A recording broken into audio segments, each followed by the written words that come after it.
My name is Catherine Hightower. I am 42 years old and a professor at Perry University. I am considered by many to be the world's leading scholar on Shakespeare and his writings. I have published 4 best-selling books on his writings, the meanings behind them, and on classic love. I have taught 4-week short courses at Oxford, Yale, and other major universities. But I can't seem to find lasting love in my own life. While I was on a book signing tour in England 90 days ago, my wife of 5 years, Ashlyn, sent me a text. "You may teach about love, but our marriage is loveless. Enjoy the rest of your life without me." Today, I signed divorce papers at my attorney's office, ending a 5-year marriage. And it really should not have come as a surprise that she brought her new girlfriend to the signing. When I finish signing the papers, I twist off the wedding ring and put it on the table. It clicks, and that click signifies the end of one life and the beginning of another. Afterwards, my mind still reeling, I stop at the coffee shop on the way home and then sit in my car for a good 30 minutes. What was I going to do now? It is fall break, so I have the next 2 weeks off. I'm listening to light jazz on the radio, sip my flat white latte, and think, what now? Then a commercial comes on the radio for an 8-day lesbian cruise to the Greek Isles, and I make up my mind that is what I want to do. I call the 1-800 number they advertise, talk to the salesperson, and before the call is over, I have plane tickets that will be here tomorrow morning by courier. I have reservations for a king suite on the cruise ship. I'm driving home to pack. When I get home, I rush upstairs, pull out my suitcases, throw in warm weather clothing, plus a few transitional pieces to get me from Perry, South Carolina to Athens, Greece, where I will board the Grecian Cruise Line's signature ship, the Lesbos. While I'm in my bedroom, pulling dresses and other clothing, I call Jenny. Jenny is my closest friend. We have been friends since my first book that her company marketed for me. Jenny, you are not going to believe this, but I leave in the morning for Athens, Greece. I've decided to take a Greek Isle cruise to celebrate my divorce, I say, a positive tone in my voice. But Jenny knows me better than anyone. "Catherine, are you sure this is something you want to do now?" she asks with concern in her voice. "Yes, I need to rid myself of all this bitterness and anxiety, and what better way than to go somewhere I've always wanted to go? Get waited on like I'm a princess, and all I have to do is board this ship," I say, confident in my decision. "All right, but if you need to talk or run into a problem, please call me right away. You know I'm going to worry about you while you are gone," she says, her caring evident. "No worries, Jenny. I'm going to relax, sightsee, shop, and laze." "I deserve it, damn it," I say with a strength that even takes me by surprise. "Okay, just send me a text when you get to Athens so I know you made it. And give me your details so I know where to find you in case of anything." "Okay," she asks. It is her way of letting me know I'm important in her life. "Okay, Jenny. Let me finish packing. I'll text you tomorrow." "Bye," I say, then hang up. The next day, the courier arrives at 8 a.m. sharp. Hands me the package that has my airline ticket, my cruise ship ticket, and information I need. The plane leaves in 5 hours, so I grab my bags and put them in the car. I get on the road and drive 1 hour to the airport, park in Long Term, and head for the International Concourse at Charlotte Airport. I go through security, which takes about 45 minutes. Then walk to my gate at the end of the concourse. I check in with the agents, and the plane is on time, and we will begin boarding in about an hour and a half. I grab my book out of my bag, find an empty corner to relax in, and nestle down to read and wait. I read about 3 pages before I look up and notice this beautiful brunette sit across from me. She is about my age, dressed in black slacks, casual shoes, and a black blouse with a red blazer. She has long brunette hair that frames her face and waves down her back. She is a classic beauty, with full lips. Her eyes are what get me, though. Her dark brown eyes pierce me when she looks at me, and she smiles lightly before she looks down at a magazine in her hands. My body responds immediately, warmth rising. I look back at my book, but I don't get very far before I look up at her again. There's something about her that is like a magnet, drawing me to look at her. I notice she has a dimple on her right cheek. She crosses and uncrosses her legs, and I realize she must not sit down very much because that is what I do when I get restless. From time to time, We glance at each other over the next hour, then the call for first-class passengers to board our flight is called, and I gather my things and head for the gate. I notice she gets up too. I give the boarding agent my boarding pass, and I'm allowed onto the airplane. The captain, first officer, and an attendant all smile as I come on board. One of the attendants must recognize me and says, "Welcome aboard, Dr. Hightower.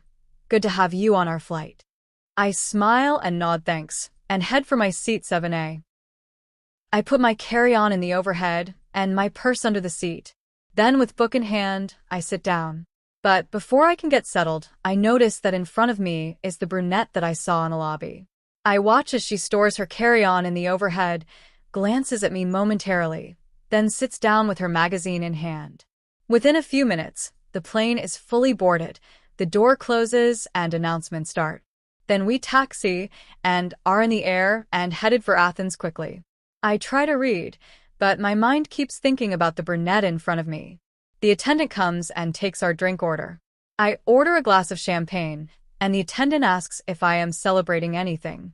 I tell her I am celebrating the new me.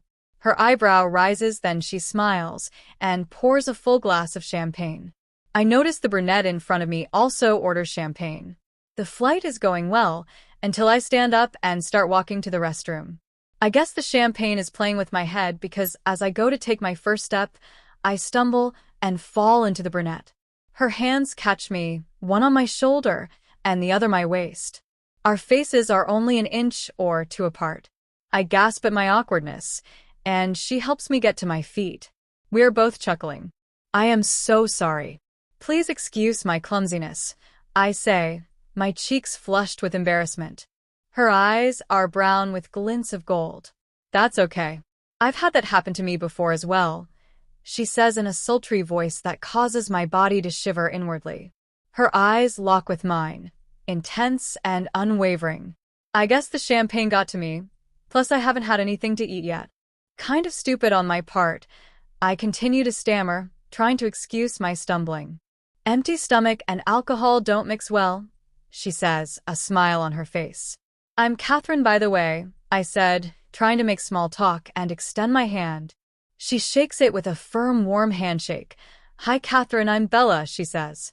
Her eyes never leave mine. Other passengers around us ignore us for the most part, and I am glad of that. "I guess I'm going to get some coffee so I don't fall into you again," I say, laughing lightly, as I turn and walk to the flight attendant. I order coffee, then go to the restroom. When I come back and take my seat, the attendant brings me coffee and a pastry. I sip it slowly and enjoy the fluffy pastry and its apple filling. I start to feel more like myself.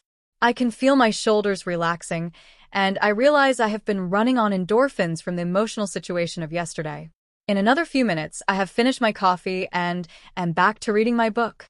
Several hours later, I wake to the clinking of silverware. I realize I fell asleep reading. I also notice that Bella is sitting next to me now, and there is a blanket over both of us. I'm glad one of us got some sleep. "I can't seem to ever sleep on planes for some reason," Bella says. "Wait, weren't you sitting in front of me? Or was I hallucinating?" I say, still groggily confused, shake my head lightly. "Yes, I was. But it got cool inside the cabin, and after you fell asleep, I was afraid you would get cold. So I asked the attendant if we could share a blanket, to share body heat. She said the idea was smart, so I ambled over here and used the largest blanket they had." "You really settled then," she says, looking at me again with those incredible eyes. My heart flutters in my chest, and warmth begins to spread again through my body. "That was very kind of you. I'm surprised I slept so hard. I guess the champagne, then the coffee really helped me relax. It has been an awful week," I say, then realize I've said too much. "Oh, what has been so awful about it?" she asks, still looking at me. Then she quickly says, "Please excuse my question. You may not want to talk about it."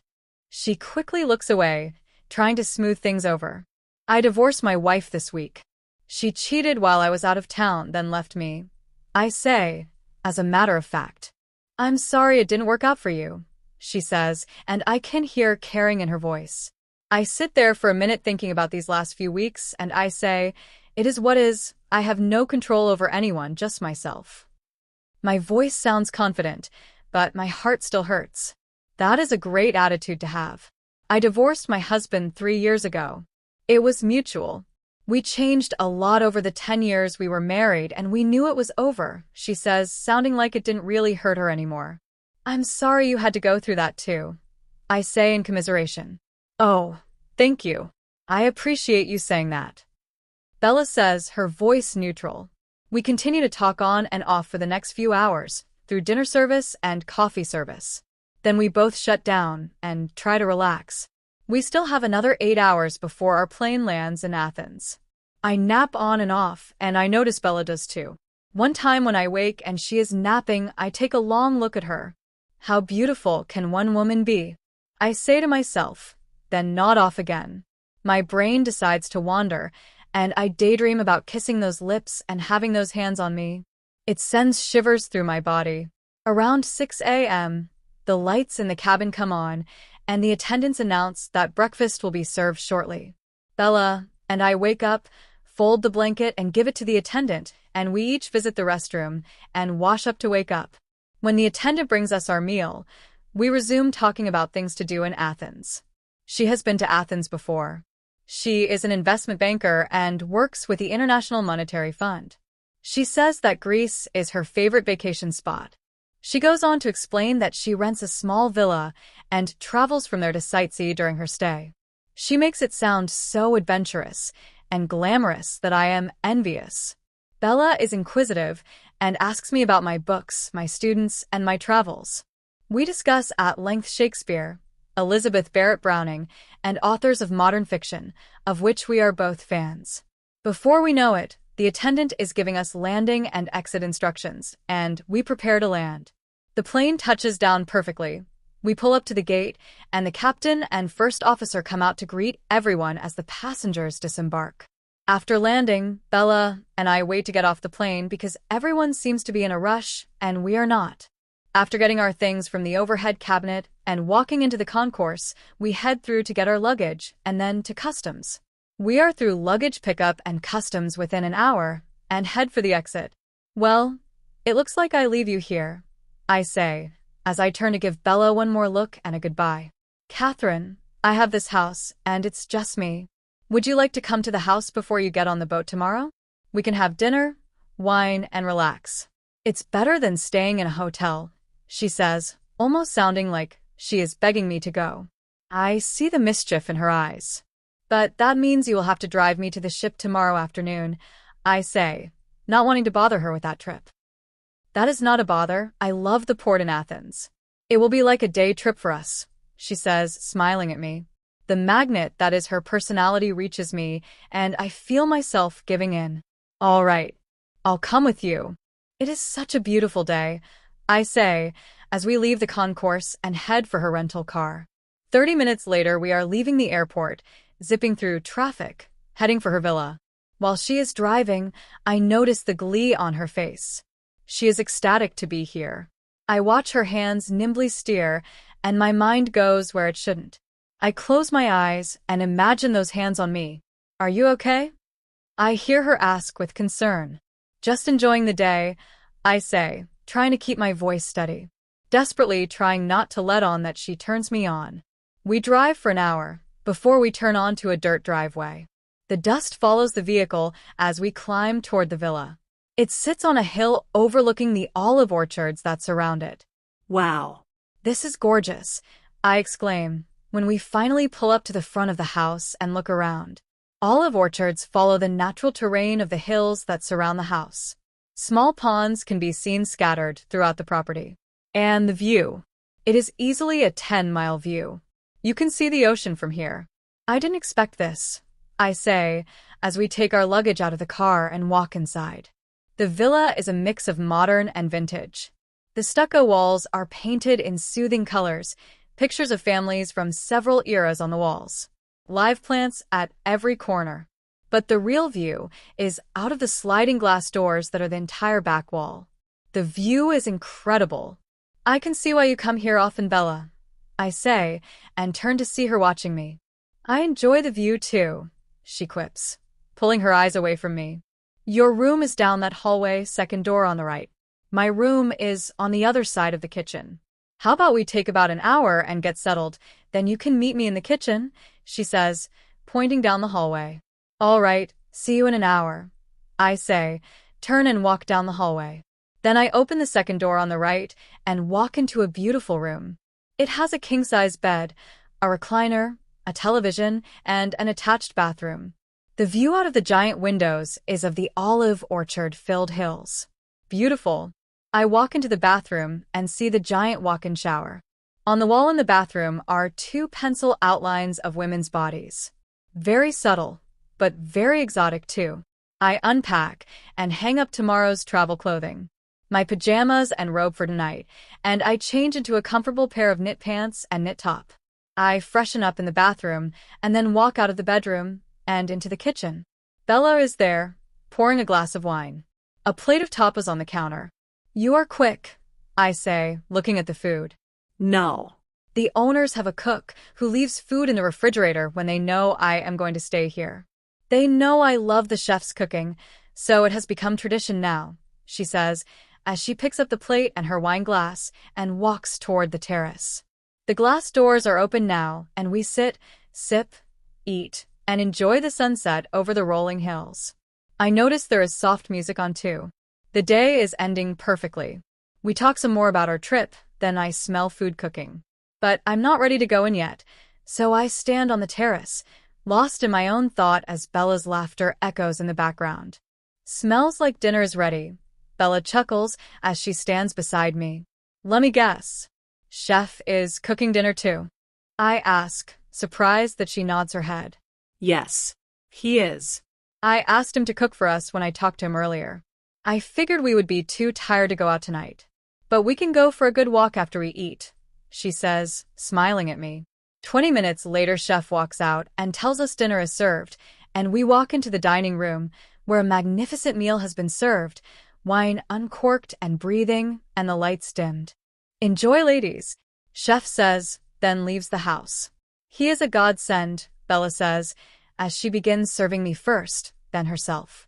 Everything smells so good, Bella, I exclaim, as the aroma of the food has made me very hungry and my stomach growls loudly. We both chuckle. We eat and drink and talk about music, art, opera, and plays. It's like we have so many things in common. I can't believe it.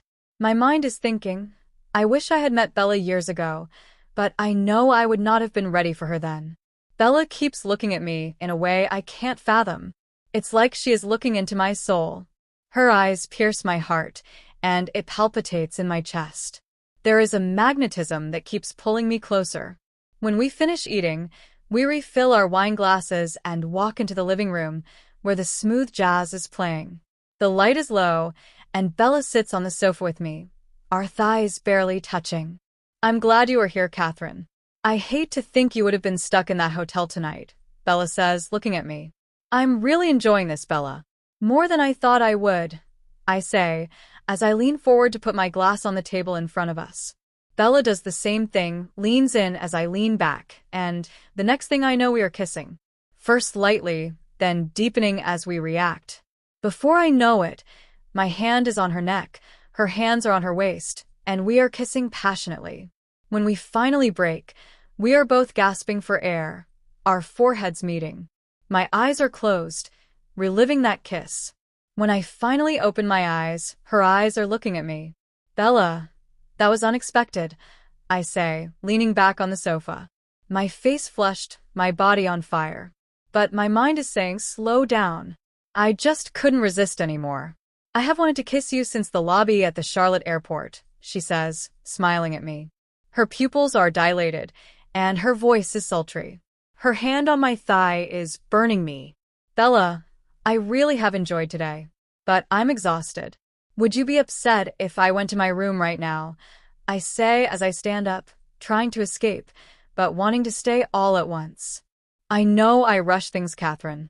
I hope I'm not scaring you off, Bella says, as she stands too, and looks at me with concern. No, you haven't.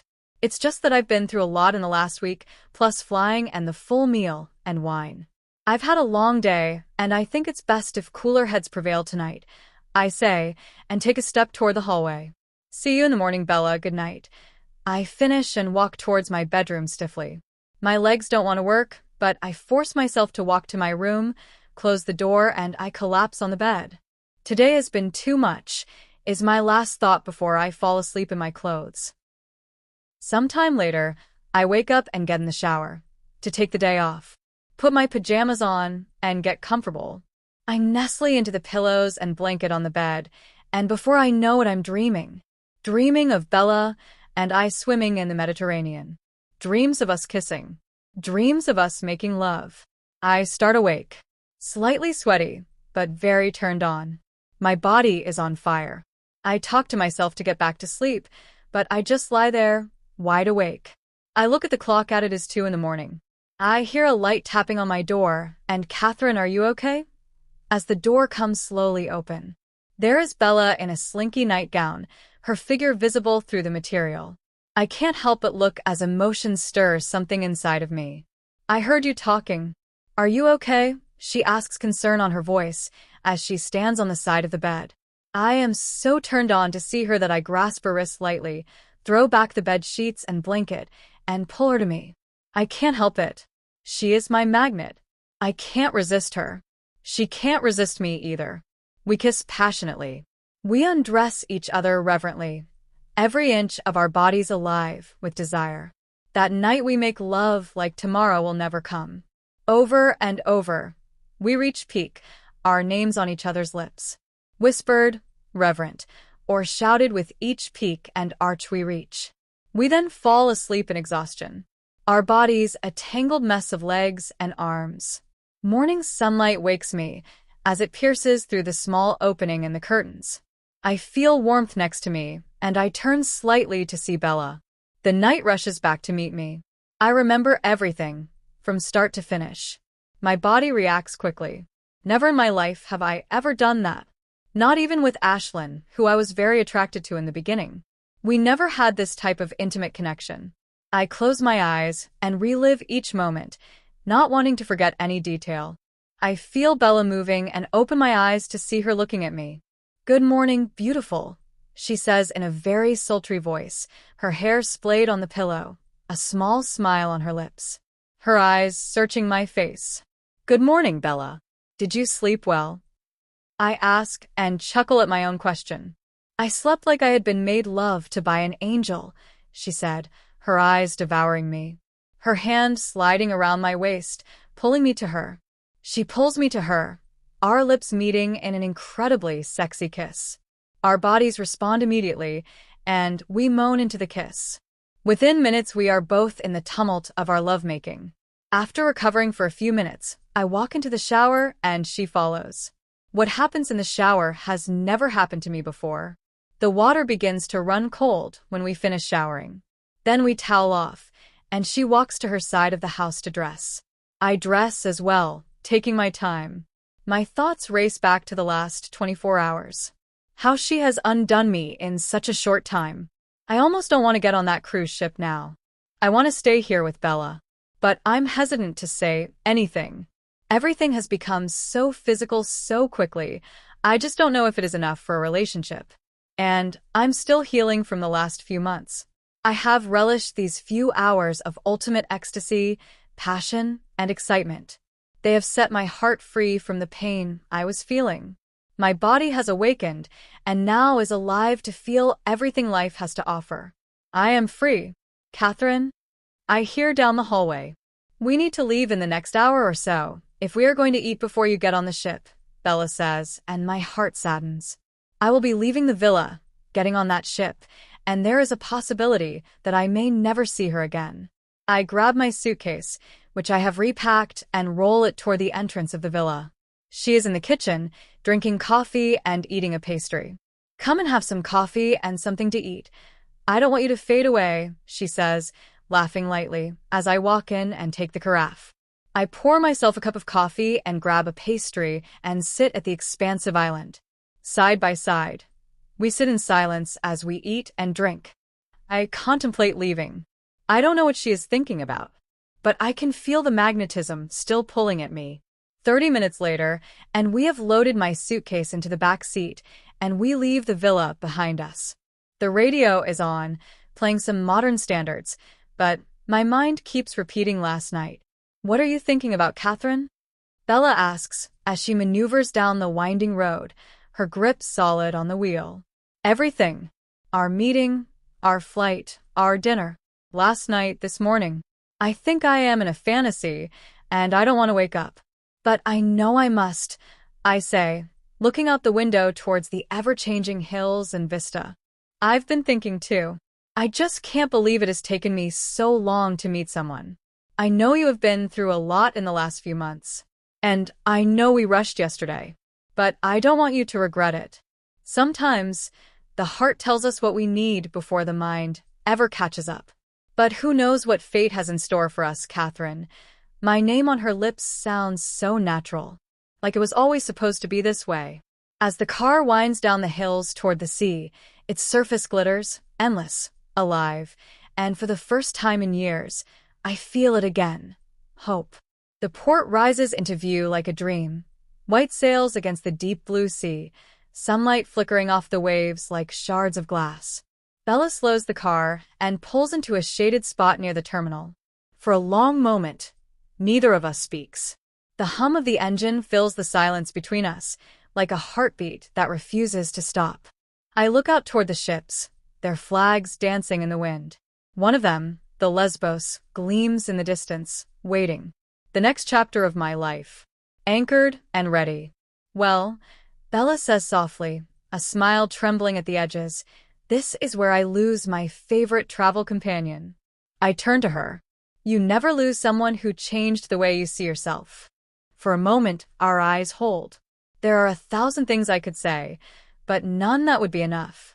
She reaches for my hand, her thumb tracing slow circles across my palm. Promise me one thing, she whispers.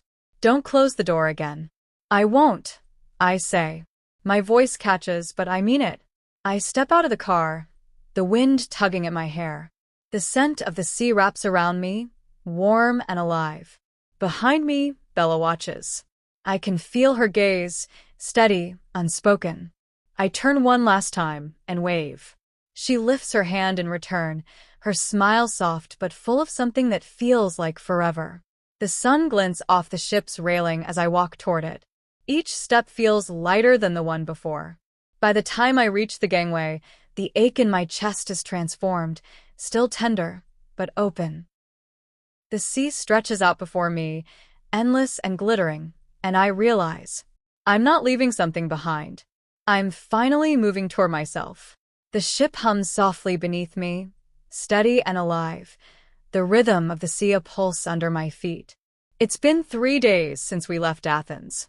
We've docked at Santorini and Mykonos, and now at Volos, a city of myth and memory, where the ancient and modern blur. Today I stood among marble ruins and listened as our guide spoke of Jason and the Argonauts, of the sea as both lover and destroyer. The wind off Mount Pelion whispered through the olive trees, and I thought of Bella, how she'd called the sea alive. I'd smiled at the memory, then quickly buried it, afraid of what it still stirred in me. But tonight is the captain's dinner, formal attire, crystal chandeliers, and a sea of elegant women in gowns that glimmer like the waves outside. I chose a simple yet elegant royal blue gown, classic and understated. I want to disappear into the crowd. The dining room is radiant, golden light reflecting off polished glass, the soft strains of a string quartet rising above quiet laughter. A steward greets me at the door and glances at his list. Dr. Hightower, he says warmly. You're seated at the captain's table this evening. My breath catches. Oh, I wasn't expecting that. The captain has personally requested your company, he says, and gestures toward the long table in the center of the room. I follow him, half distracted by the sparkle of silverware, half nervous at the thought of small talk. As we draw closer, I catch a glimpse of crimson silk, the kind of red that makes everything around it fades. And then I see her, Bella, dressed in a deep scarlet gown that drapes across her shoulders like poured wine. Her hair is swept up, loose curls framing her face, and the low light turns her skin to gold. She is talking to the captain, laughter in her voice, confident, magnetic, utterly composed. For a heartbeat, I forget how to breathe. The world tilts slightly, the hum of conversation fading to a distant echo. The steward pulls out the chair beside her. "Dr. Hightower, this is Ms. Torres, an honored guest of the captain." Bella turns, her eyes finding mine, those same brown eyes, with glints of gold that had once met mine in an airplane cabin thousands of miles away. "Dr. Hightower," she says smoothly, her lips curving into that same knowing smile. What a surprise. My voice falters, but I manage to say, "Bella." The captain, oblivious to the electricity between us, gestures for everyone to sit. "Well then, I see you two already know each other," he says cheerfully. Bella's gaze lingers on me as she raises her glass. "In a way, Captain," she says softly. "The world is small when it wants to be." I can't help but smile, half in disbelief, half in surrender to whatever fate has planned.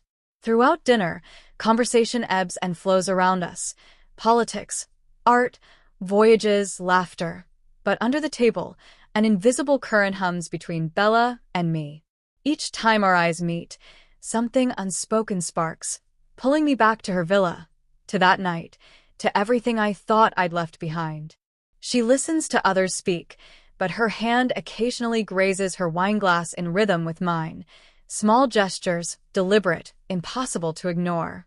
When dessert is served, she leans in, her perfume soft and familiar. "You look radiant tonight, Catherine," she says quietly for my ears alone. "I wondered if I'd ever see you again." My pulse stumbles. I thought the same, and yet here we are. Her eyes glint with mischief. Perhaps the gods of Volos are still meddling in mortal affairs. I laugh, the sound lighter than I've heard it in months. Around us, the sea murmurs beyond the glass walls of the dining room, and I can feel it, that same pulse that has followed me since Athens. The feeling that life, once broken, has begun to move again. As the captain stands to make his closing toast, Bella and I exchange a look that says everything we can't, not yet. Outside, the ship rocks gently against the endless glittering dark, and I realize something I never expected. Sometimes, fate doesn't circle back to test you. It circles back to set you free. The night air is cool and alive with salt and sound, the low thrum of the engines, the steady pulse of waves against the hull. The ship glides through the Aegean like a ghost of light.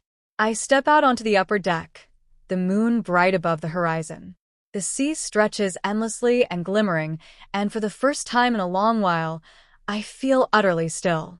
The laughter and music from the captain's dinner fade behind me. "Catherine." Her voice. I'd know it anywhere. I turn and there she is, Bella. Wrapped in moonlight, the crimson gown from dinner shimmering like fire against the dark. Her hair tumbles around her shoulders now, loose, wild, beautiful. My pulse stumbles. "You found me."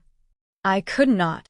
Was just timing or loneliness or circumstance, but it's none of those things. It's you. My heart pounds so hard, I can feel it in my fingertips. "Bella," I say softly. We were both vulnerable. The world was spinning. Maybe it was just the perfect storm. "Then let it storm again," she says, her voice breaking slightly. Because whatever that was, whatever we became in that single night, I can't pretend it didn't change me. She steps even closer, and I can feel the warmth radiating from her. The scent of her perfume, that hint of jasmine and salt, hits me like memory itself. "You can walk away again," she says quietly, "but I need you to know, I want more. Not just another night, not just memory. I want time with you, while we're both here, on the same sea, under the same stars." I close my eyes for a second, trying to steady my breath. The sea churns below us, dark and alive. I open my eyes, and she's still there, waiting, eyes shimmering with everything she's not saying. "You think we can just pick up where we left off?" I ask, my voice barely above a whisper. "No," she says. "I think we can start where we should have, without fear, without guilt. Just truth." The words hang between us, electric. The ship rocks slightly, and instinctively I reach for the railing, but she catches my hand instead. Her fingers lace with mine, firm, certain. "You don't have to decide tonight," she says. "Just don't tell me you didn't feel it too." I don't answer. I can't. Because the truth is written all over me, in the way my hand clings to hers, in the way my breath trembles when she says my name. Finally, I whisper, "I felt it." She exhales shakily, relief and desire tangled in the same breath. For a moment, neither of us moves. The world narrows to the sound of the sea and the warmth of her skin against mine. Then, slowly, Bella lifts her other hand and touches my face, tender, reverent, as though afraid I'll vanish. "Stay," she says softly. "Just a little while. Let's see what fate has left for us." I look into her eyes, see the flicker of vulnerability there, the same one I saw on that flight, the same one that drew me to her in the first place.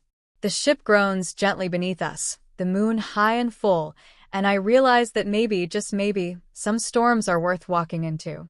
I nod once. "All right, Bella. Let's see." She smiles, not triumphant, but relieved, and together we stand at the rail, the sea glittering endlessly before us, the air thick with promise. The days that follow unfold like pages of a story neither of us dares to finish.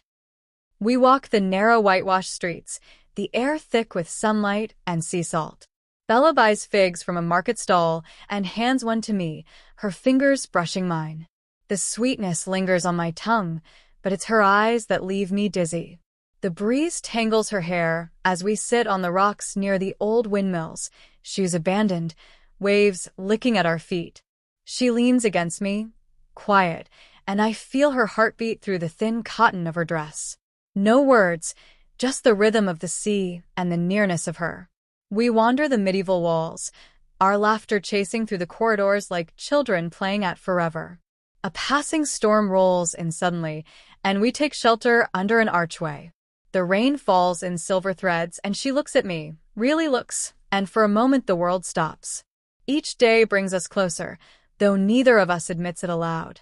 The space between friendship and something far more dangerous has blurred into something that feels like truth. When evening falls, the ship becomes our world. The deck's empty, the lights soften, and the music from the lounge drifts faintly through the air.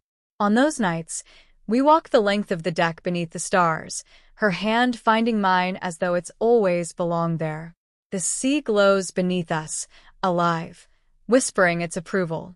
Later, when the moon is high and the ship sleeps, we retreat to the quiet of my cabin, where words no longer serve us. The conversation becomes touch, laughter becomes breath, and everything unspoken finds its voice in closeness, in warmth, in trust. I begin to memorize the smallest things, the way she tilts her head when she laughs, the brush of her fingers through my hair, the sound of her voice in the dark. Every moment feels like a discovery, every silence like a promise. Neither of us speaks the word we're both thinking. We hover there, between what is and what could be, afraid that naming it might break it. Each morning, we rise with the sun, pretending to start fresh, though our hearts already know the truth. We're falling in love. And neither of us is ready to say it aloud. The ship docks at its final harbor under a sunrise streaked in gold and coral. The air is thick with the smell of salt and the ache of goodbye.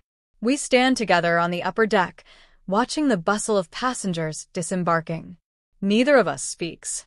Words have become too fragile for what we feel. Bella's hand finds mine, her thumb tracing slow circles against my skin. "I have to stay," she says softly. "There are meetings here, weeks of them. International delegates, policy work. It's not something I can walk away from." "And I have to go back," I whisper. "Classes begin next week. The university won't wait." The silence that follows is heavy, full of everything we can't say. She finally looks at me, her eyes bright with unshed tears. "We found something rare, Catherine. Don't let time or distance make you think it wasn't real." "It was real," I say. "Every moment of it." She presses her forehead to mine, and the world narrows to the warmth between us. "Then hold on to that," she says. I do. Even as I walk down the gangway and into the crowd, I can feel her presence, like sunlight that refuses to fade. Many months have passed. Bella and I have tried to stay in communication, but her travels have kept her so busy. We have tried so hard to keep it going, but I feel it fading every day. Today, the afternoon sun streams through the tall, arched windows, falling in golden stripes across the rows of students. The hum of voices fades as I walk to the podium, my notes in hand. Today, I begin, my voice carrying easily across the hall. We're speaking about love. A few students exchange smiles. They've come to expect something academic, sonnets, tragedy, perhaps another analysis of a Midsummer Night's Dream. But this time, I let the words come from somewhere deeper. Love, I say, is the longest journey we will ever take. It begins long before we meet another soul, and often it starts within the quiet of our own hearts, in that moment when we realize we are both more fragile and more infinite than we ever believed. I look out over the auditorium, and my eyes find her, Bella, sitting halfway back, poised, attentive, her eyes fixed on me. The sight of her steals my breath for half a second, but I keep speaking. The ancient poets knew something about love that we often forget. I continue. They knew that love demands awareness, that it is, at its heart, an act of courage. Because to love is to see ourselves honestly, to see another wholly, and to keep walking forward even when the path disappears into mist. I move from behind the podium and walk slowly across the stage, the weight of my words grounding me. We spend our lives searching for meaning, in books, in our work, in the certainty of reason. But love defies all of that. It asks us to surrender control, to trust the unknown. It's the tide that changes us, whether we are ready or not. Bella shifts slightly in her seat. I can see the emotion flicker in her eyes. A memory, maybe a promise. Sometimes, I say softly, we find love at the wrong time, when our hearts are tired, when we've convinced ourselves that the best parts of life are behind us. And yet, it arrives, not as a thunderclap, but as a quiet recognition, a pull, a truth that refuses to fade. The room is silent now. Even the air feels suspended. There are loves that come and go like seasons. I continue. But once in a lifetime, if we're lucky, we meet someone who becomes a compass, not pointing north but home. Someone whose very existence reminds us who we are meant to be. I pause, and my gaze drifts back to her. And though time and distance may pull us apart, the heart remembers the way. A murmur ripples through the students, but I don't notice. I smile faintly. In Shakespeare's words, journeys end in lovers' meeting. He understood that the path to forever isn't straight. It winds through heartbreak, through self-discovery, through letting go. But at its end, love waits, not as reward, but as recognition. I close my notes, though I no longer need them. So, if you take anything from this class, I say, let it be this. Love is not a destination. It is the act of becoming, again and again, until you are brave enough to be known. The hall is quiet for a heartbeat before the applause begins, polite at first, then warm, genuine. Bella doesn't clap. She just looks at me, her expression soft and radiant. The applause fades. One by one, the students gather their notebooks and file out, still talking quietly about the lecture. The sound of closing doors echoes through the vast auditorium until only the rustle of papers remains. I stack my notes, though my hands are trembling slightly. I don't look up, not yet. I can feel her presence moving closer, the soft click of her heels on the steps. You've become even more dangerous, Bella says softly, turning a lecture on Shakespeare into a confession of the heart. I finally look at her. I meant every word. She smiles, that slow, beautiful smile that once undid me completely. I know. I heard every word, as if it were written for me. The distance between us closes until she's standing at the edge of the stage, looking up at me. I step down, and for a moment we simply stare at each other. Two lives that spun apart and somehow found their orbit again. I told myself I could live with memories, she says quietly, that what we had was enough. But every morning without you felt hollow. Every night, I found myself reaching for you. I realized it isn't the places I love traveling to, it's being beside you while I'm seeing them. My throat tightens. Bella, I've changed everything, she continues. The board approved remote assignments. I can live anywhere now, teach, advise, consult, travel when I choose. I want to build a life that includes you, not one that drifts around you. I take a step closer. You'd really leave all of that behind? Not leave, she says. Bring it with me. Bring me to you. The tears come then, unbidden but welcome. I love you, I whisper, the words trembling free at last. I loved you when I shouldn't have, and when I couldn't, and when I thought I never would again. She reaches up, brushing her thumb along my cheek. And I love you. You're my constant, Catherine.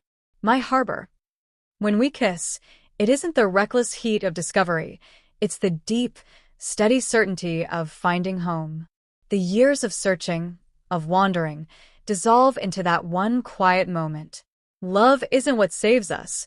It's what reminds us that we're worth saving. Together we stand in the empty hall, the echoes of my lecture still clinging to the walls. For the first time, I believe every word I ever taught about love and destiny. A year has passed. Many things have happened. Bella has moved into my house, and we have made it a home. We have traveled every chance I am free from the university. Our worlds and lives have merged. We share an office. Her half, filled with books and writings on monetary systems and banking and other things I don't understand. My side, filled with romantic writings, books by authors we discuss often, and my own writings that have become prolific over such a short time. The last 2 days, we have flown halfway around the world to celebrate our anniversary aboard the Orient Cruise Line's ship, the Mystique. The air is warm and scented with jasmine and sea salt. Lanterns sway gently from the upper decks, their golden light shimmering across the water. Somewhere below, soft music drifts upward, violins and laughter mingling with the steady rhythm of the waves. I lean against the railing, the ocean stretching out beneath the rising moon. The stars seem closer here, scattered like blessings across the black silk sky. Bella joins me, her hand slipping easily into mine. 1 year, she says, her voice low and full of wonder. Can you believe it? It feels like yesterday, I say, smiling. And a lifetime ago. We stand in silence for a moment, the sea breathing around us. Below, lights from passing ships glint like fireflies on the horizon. You were right, she says finally. Love is the longest journey. And the best one, I reply, because it brought me here to you. She turns toward me then, eyes shining in the lantern glow.